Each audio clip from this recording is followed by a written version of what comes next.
नमस्कार मित्रांनो, तुमचं माझ्या कुकिंग डायरीज विथ राहुल या चॅनलमध्ये सहर्ष स्वागत. मित्रांनो, आज आपण हिरव्या वाटणातली बेसनाची पोळी तयार करणार आहोत. तुम्ही इथे पाहू शकता किती सॉफ्ट आणि सुंदर अशी बेसनाची पोळी मी तयार केलेली आहे. ही पोळी फक्त 5 मिनिटांमध्ये मी तयार केलेली आहे. तुम्ही ही पोळी चपाती भाकरी सोबत सुद्धा खाऊ शकता किंवा अशीच सॉस सोबत खाल्ली तरी चालेल.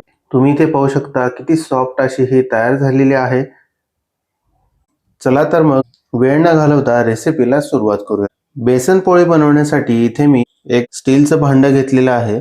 आता यामध्ये आपण 1 वाटी बेसन घेऊयात आणि आता यामध्ये थोडं थोडं पाणी घालायचं आहे आणि मिक्स करून घ्यायचं आहे. थोडंसं पाणी मी इथे घातलेलं आहे आणि आता मिक्स करून घेत आहे. आणखीन पाणी घालूयात.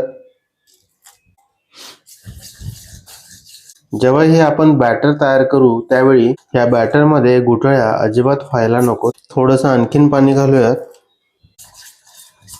आता मिक्स करून झालेलं आहे. तुम्ही इथे पाहू शकता अशा प्रकारे कन्सिस्टन्सी आपल्याला हवी आहे. आता पाण्यामध्ये बेसन मिक्स करून झालेलं आहे. आता आपण हे बॅटर थोडा वेळ बाजूला ठेवूयात आणि जे आपण बेसन पोळी बनवणार आहोत त्यासाठी आपण वाटण तयार करूया.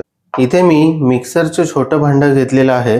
त्यामध्ये आपण सर्वात आधी 2 ते 3 हिरव्या मिरच्या अशा मधोमध कट करून घालूयात. तुम्ही तुमच्या चवीनुसार या हिरव्या मिरच्या कमी जास्त करू शकता. आता 3 ते 4 लसणाच्या पाकळ्या घालूयात आणि ही थोडीशी कोथिंबीर घेतलेली आहे ती घालूयात आणि आता हे मिक्सरला फिरवून याचं बारीक वाटण तयार करूयात. गरज पडली तर थोडंसं पाणी सुद्धा आपण यामध्ये घालू शकतो.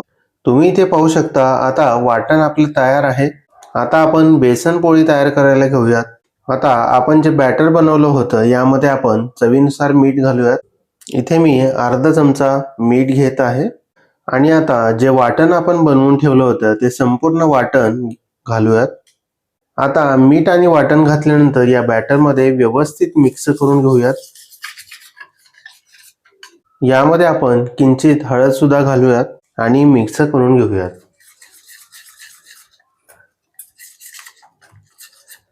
तुम्ही इथे पाहू शकता आपलं बॅटर आता तयार आहे.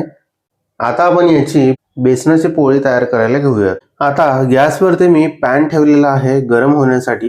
त्यामध्ये सर्वात आधी आपण थोडंसं तेल घेऊयात. 1 ते 1.5 चमचा तेल घ्यायचं आहे आणि व्यवस्थित पॅनवरती पसरवून घेऊयात. आता पॅन गरम झालेला आहे. आपण जे बॅटर तयार केलं होतं त्यातलं 1 पळी आपण बॅटर घेऊयात आणि अशा प्रकारे पॅनवरती सोडूयात. हलकसं पसरवून घेऊयात.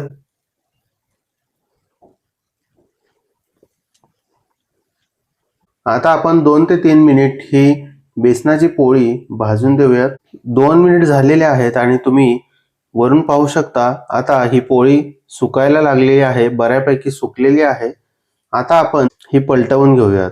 हलक्या हाताने सर्व बाजूंनी अशा प्रकारे ही जी पोळी आहे ती मोकळी करायची आहे. मोकळी करून झालेली आहे. आता वरच्या बाजूने थोडंसं आपण तेल घालूयात आणि पसरवून घेऊयात. तेल लावून झालेलं आहे. आता आपण ही पोळी पलटी करूयात. अशाच पद्धतीने दुसऱ्या बाजूला सुद्धा आपण थोडंसं तेल घालूयात. आता ही दुसरी बाजू सुद्धा आपण 2 मिनिट परतून घेऊयात. आता 2 मिनिट झालेले आहेत. तुम्ही इथे पाहू शकता आपली पोळी दोन्ही बाजूंनी चांगली भाजली गेलेली आहे.